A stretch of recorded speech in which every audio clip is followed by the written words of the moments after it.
Good afternoon.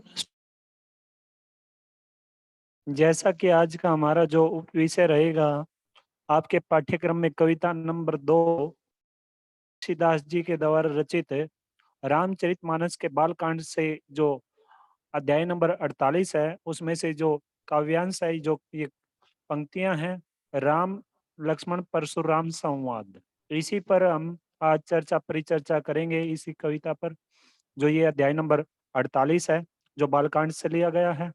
तो शुरू करते हैं। प्रथम पद की व्याख्या देखिए।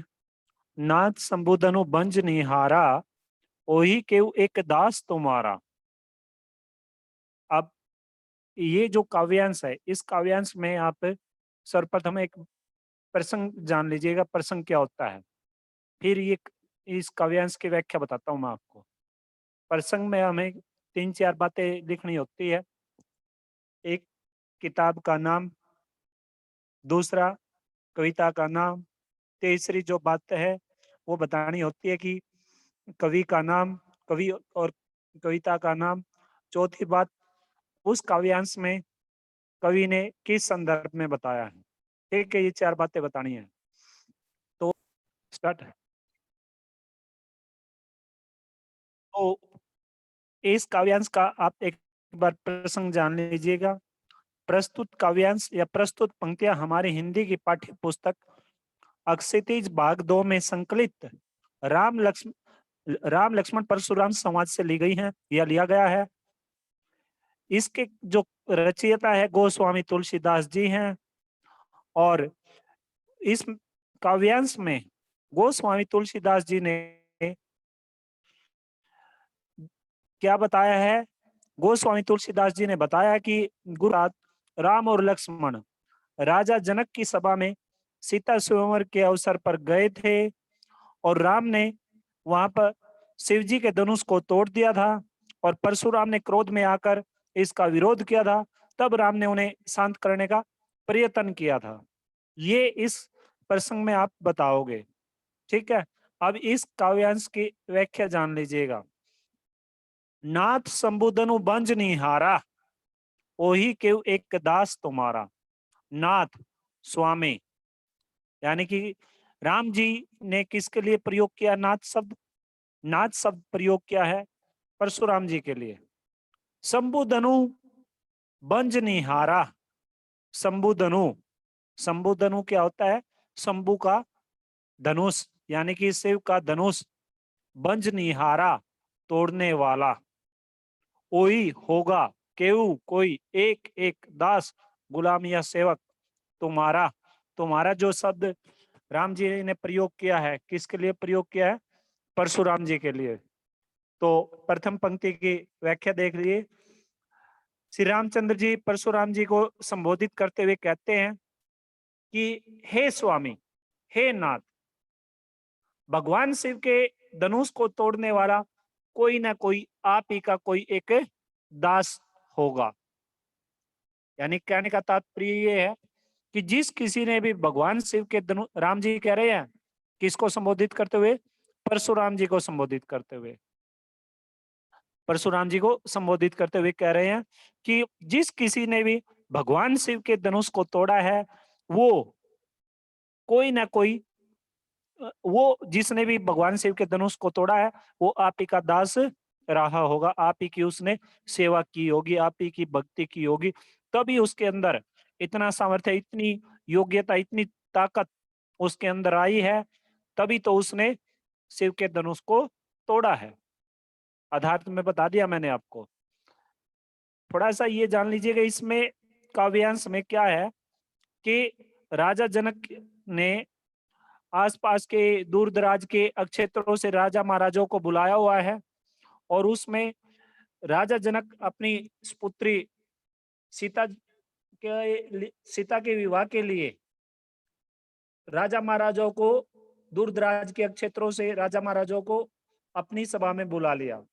तो क्या हुआ, उस सभा में राम और लक्ष्मण भी अपने गुरु विश्वामित्र के साथ उस सभा में उपस्थित हो गए।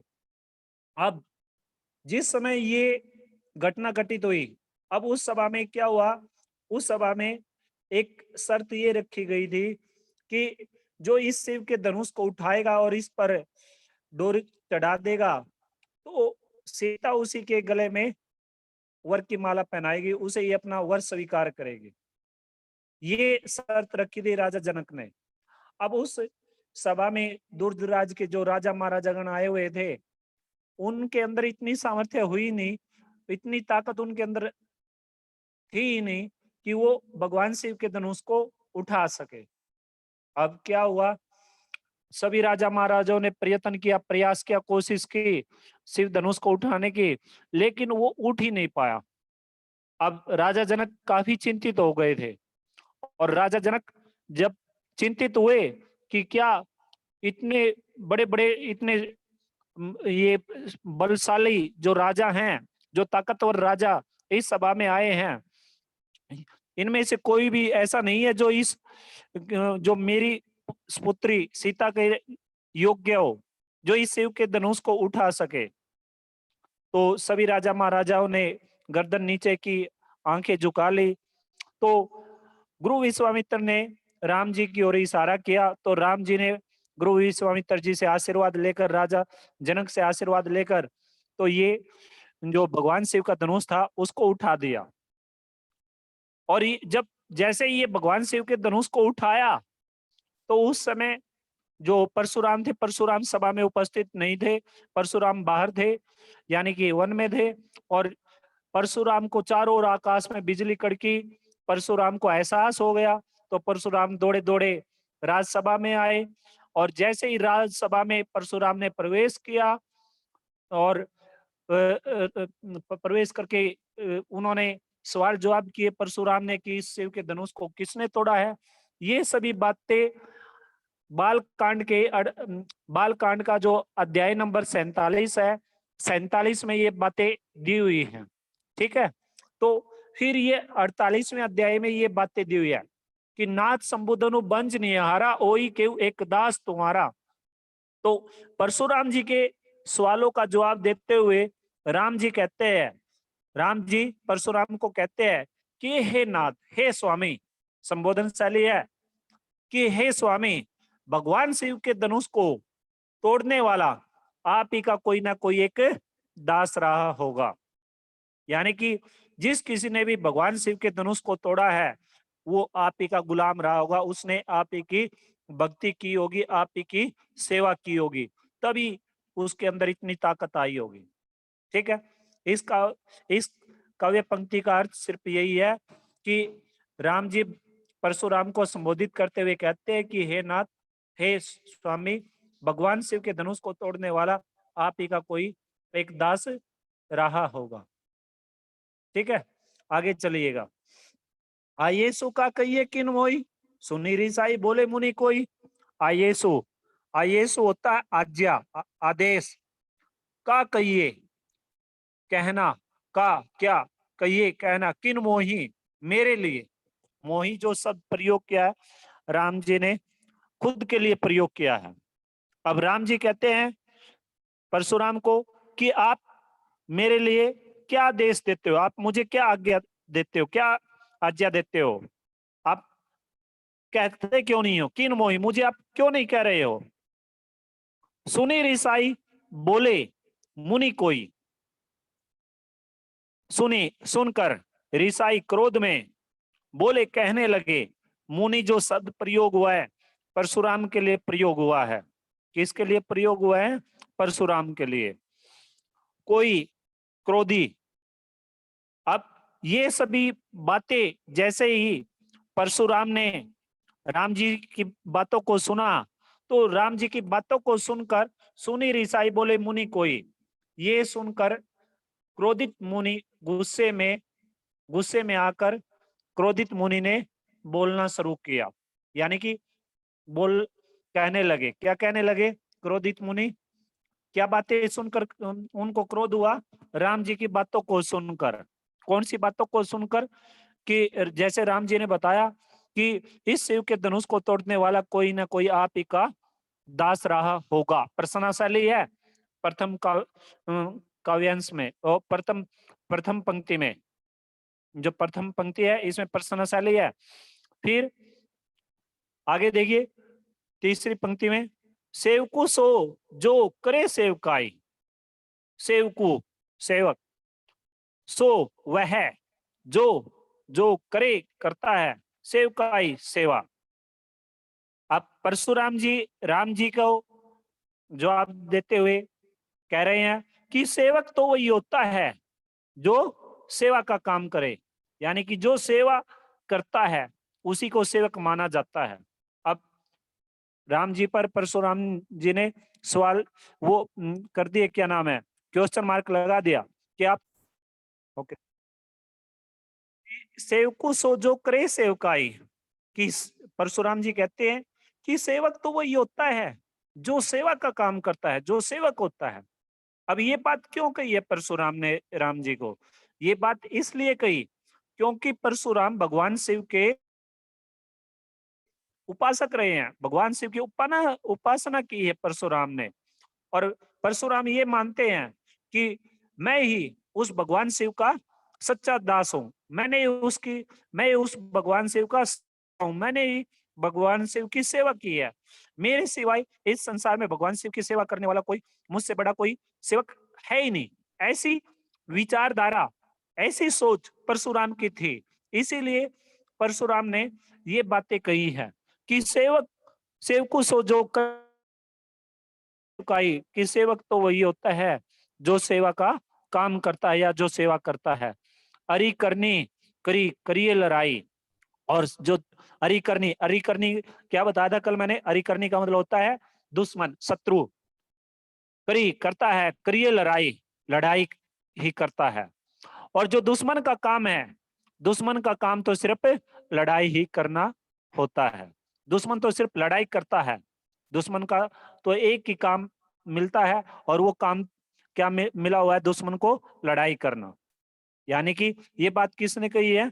ये बातें अब परशुराम जी उस सभा में बोल रहे हैं जब श्री राम जी ने उन्हें संबोधित करते हुए परशुराम जी को ये बातें, परशुराम जी को कुछ बातें बताई थी कि भगवान शिव के धनुष को तोड़ने वाला कोई आप ही का दास रहा होगा। ठीक है, तो आगे चलिए। सुनु राम जय शिव धनु तोरा, सहस बाहु समसो रिपु मोरा। हे राम, सुनो, सुनो, सुनो, राम जी, जय जिस किसी ने भी शिव के धनुष को तोड़ा है, कि हे राम सुनो, संबोधन शैली है कि हे राम सुनो, जिस किसी ने भी शिव के धनुष को तोड़ा है, जिस किसी ने भी शिव के धनुष को तोड़ा है या शिव धनुष को तोड़ा है, सहस बाहु समसो रिपु मोरा। सहस बाहु का मतलब क्या बताया था? हजार भुजाओं के समान। अब सहस बाहु की कथा भी बताऊंगा मैं आपको, पहले अनुवाद सुन लीजिएगा एक बार। कि सहस बाहु समसो रिपु मोरा, सम शब्द आने से इस पंक्ति में उपमा अलंकार हो गया। ठीक है, कि सहस बाहु हजार भुजाओं के समान, सम के समान, सो वह रिपु दुश्मन, शत्रु, मोरा मेरा, यानी कि मोरा जो शब्द प्रयोग किया है परशुराम ने खुद के लिए प्रयोग किया है कि जिस किसी ने भी जिसने भी इस शिव के धनुष को तोड़ा है, इस शिव धनुष को तोड़ा है, वह मेरे लिए हजार भुजाओं के समान मेरा दुश्मन है। अर्थात कहने का तात्पर्य ये है, परशुराम जी कहते हैं कि जिसने भी भगवान शिव के धनुष को तोड़ा है, उसे मैं हजार भुजाओं के समान अपना दुश्मन मानता हूं, दुश्मन समझता हूं, जिसने भी भगवान शिव के धनुष को तोड़ा है। कौन कहते ये बातें? ये बातें कह रहे हैं कौन? परशुराम जी सभा में। ठीक है, अब सहसबाहु की कथा क्या है?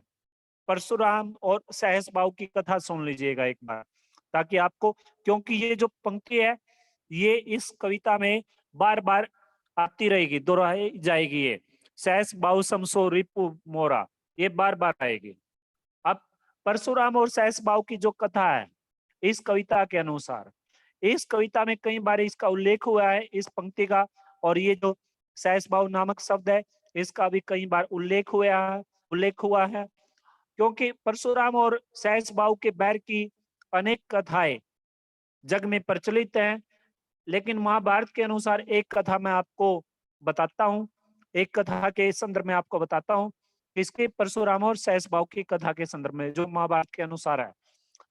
परशुराम ऋषि जमद अग्नि के पुत्र थे और एक बार राजा कार्तवीर्य सहस बाहु शिकार खेलते हुए जमद अग्नि के आश्रम में आ गए थे। जमद अग्नि के पास एक कामधेनु गाय थी जो विशेष गाय मानी जाती थी।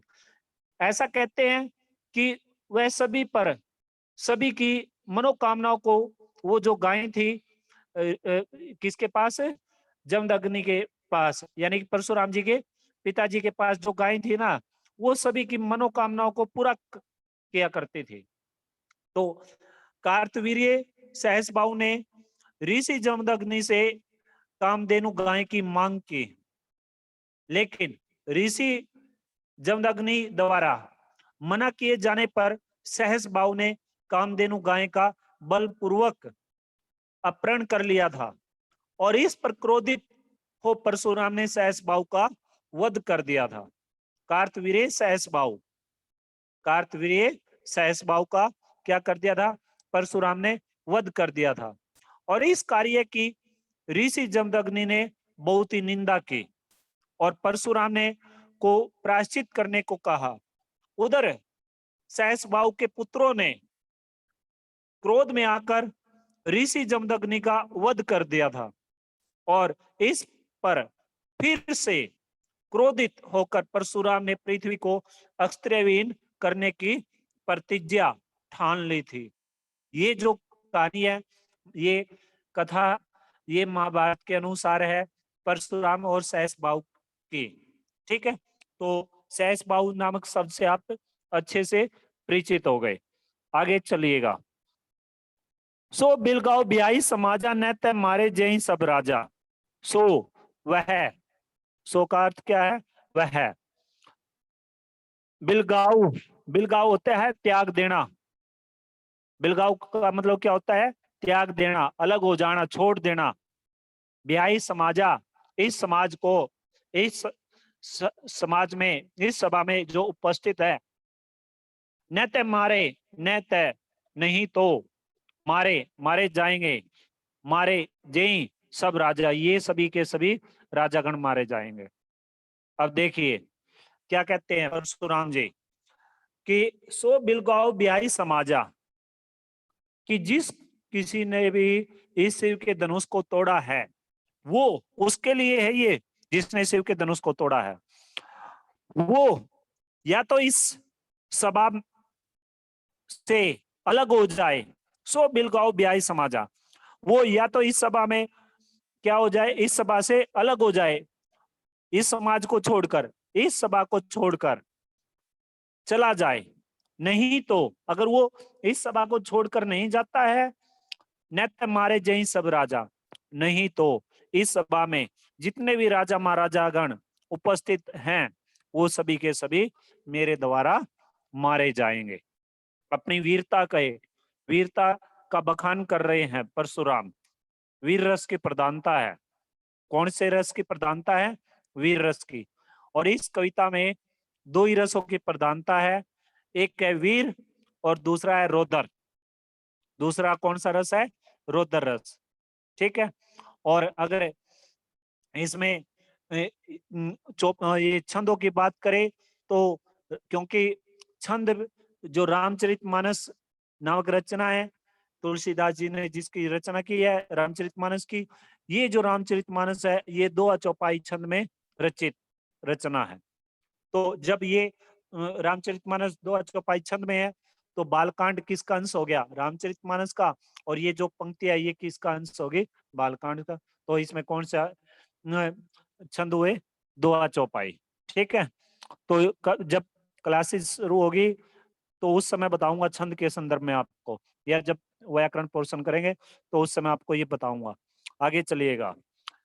सुनी मुनि वचन लखन मुंह सुखाने, बोले परशुधरी अवमाने। सुने, सुनकर, मुनि वचन, मुनि के वचनों को, लखन लक्ष्मण जी मुस्कुराने लगे। अब लक्ष्मण ने जैसे ही मुनि के वचनों को सुना तो लक्ष्मण मुस्कुराने लगे। लक्ष्मण ने मुनि के वचनों को सुनकर लक्ष्मण के चेहरे पर क्या आ गई, मुस्कान आ गई। अर्थात कहने का तात्पर्य ये है, जैसे ही लक्ष्मण ने मुनि के वचन सुने तो लक्ष्मण जी ने मुस्कुराना शुरू किया। तो बोले परशुराम अब माने, और परशुराम का अपमान करते हुए बोले परशुराम अब माने, और लक्ष्मण जी परशुराम का अपमान करते हुए बोले सुनी बहुत उन्हीं दनुई तोरी लरी काई कबू नासी रिस्क नहीं गोसाई। बहुत से दनुई, छोटे छोटे जो धनुष होते हैं, तोरी तोड़े हैं, लरिकाई बचपन में, कि हमने बचपन में बहुत से धनुष तोड़े हैं। यानी कहने का तात्पर्य ये है, लक्ष्मण का किसका अपमान करते हुए कह रहे हैं लक्ष्मण, परशुराम का अपमान करते हुए लक्ष्मण कह रहे हैं बहुत धनुई तोरी लरिकाई, कि हमने बचपन में बहुत सी धनुइयां तोड़ डाली थी। कबू ने असी रिस्क नहीं गोसाई, कभी भी नहीं असी ऐसे रिस्क क्रोध की नहीं गोसाई। इस ब्राह्मण ने, इस मुनि ने, जब हमने बचपन में बहुत सी धनुइयां तोड़ी थी, बहुत से धनुष तोड़े डाले थे, उस समय तो इन्होंने कुछ कहा नहीं, कबू ने असी रिस्क नहीं गोसाई।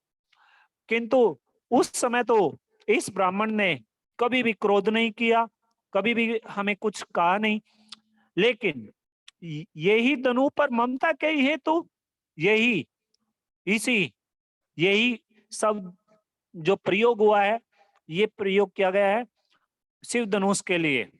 यही शब्द किसके लिए प्रयोग हुआ है? शिव धनुष के लिए, कि यही धनु पर ममता के ही हेतु, धनुष पर ममता दया के ही हेतु, किस कारण से कि फिर ये जो ब्राह्मण है, ये जो मुनि है, इसी धनुष पर किस कारण से इतनी ममता इतनी दया ये दिखा रहे हैं। ये ऐसा कौन सा धनुष हो गया? क्या ये जो शिव का धनुष है, ये शिव का धनुष इस ब्राह्मण को, इस गोसाई को ये इतना प्रिय है? ऐसा कौन सा कारण है जिसकी वजह से ये जो ब्राह्मण है, ये ब्राह्मण इस धनुष पर इतनी दया दिखा रहे हैं? बाकी जब हमने बचपन में बहुत सारी धनुइयां तोड़ी, उन पर तो इस ब्राह्मण ने कभी भी न तो क्रोध किया, न इतनी ममता या दया दिखाई, लेकिन इसी शिव के धनुष पर ये इतनी ममता इतनी दया किस कारण से दिखा रहे हैं? प्रश्नशाली है। ठीक है। सुनी ऋषाई का भृगुकुल केतु, सुनी सुनकर सुनकर ऋषाई क्रोध में आकर कहने लगे, भृगुकुल केतु, भृगु के पुत्र, कुल, भृगु भृगु कौन थे? भृगु परशुराम जी के पिताश्री का नाम था। ठीक है। कुल, कुल क्या है?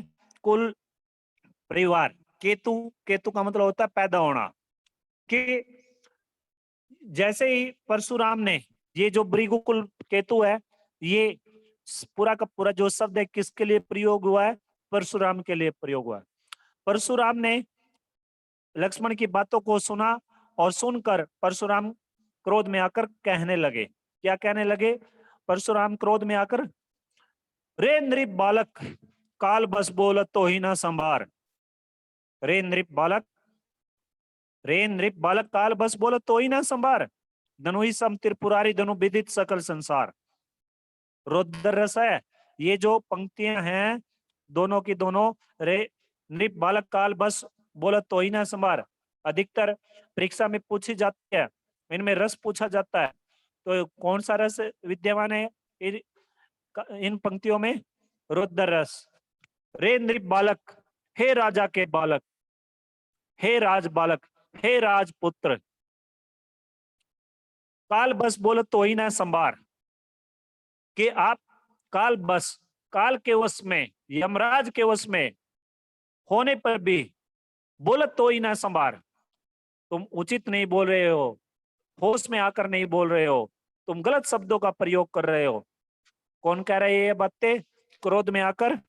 परशुराम जी। किसको कह रहे हैं? लक्ष्मण को। अब परशुराम अपने आप को यमराज मान परशुराम ने अपने आप को यमराज मान लिया, क्योंकि जैसे यम अपनी इच्छा अनुसार जो चाहते हैं, जिसको अपने पास यमराज चाहते हैं, उसी को अपने पास बुला लेते हैं, उसी को मृत्यु दंड दे देते हैं। यही ऐसा कौन सोच रहे हैं? ऐसा ही वो मान रहे हैं अपने आप को, क्या नाम है, परशुराम भी मान रहे हैं। परशुराम भी यही मान रहे हैं कि मैं भी जिस किसी को चाहूं उसी को मृत्यु दंड दे सकता हूं।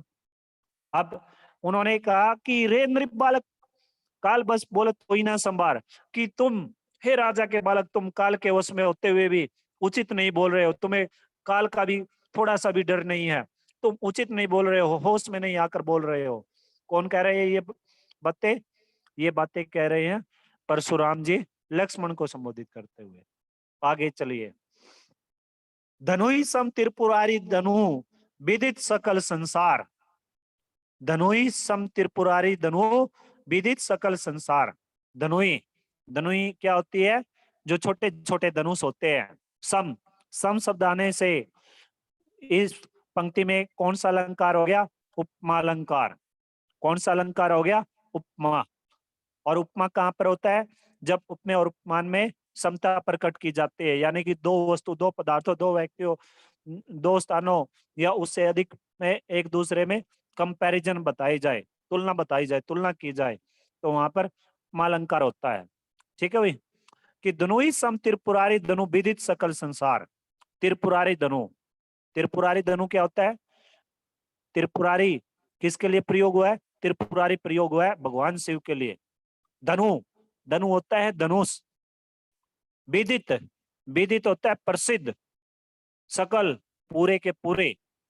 संसार, विश्व में।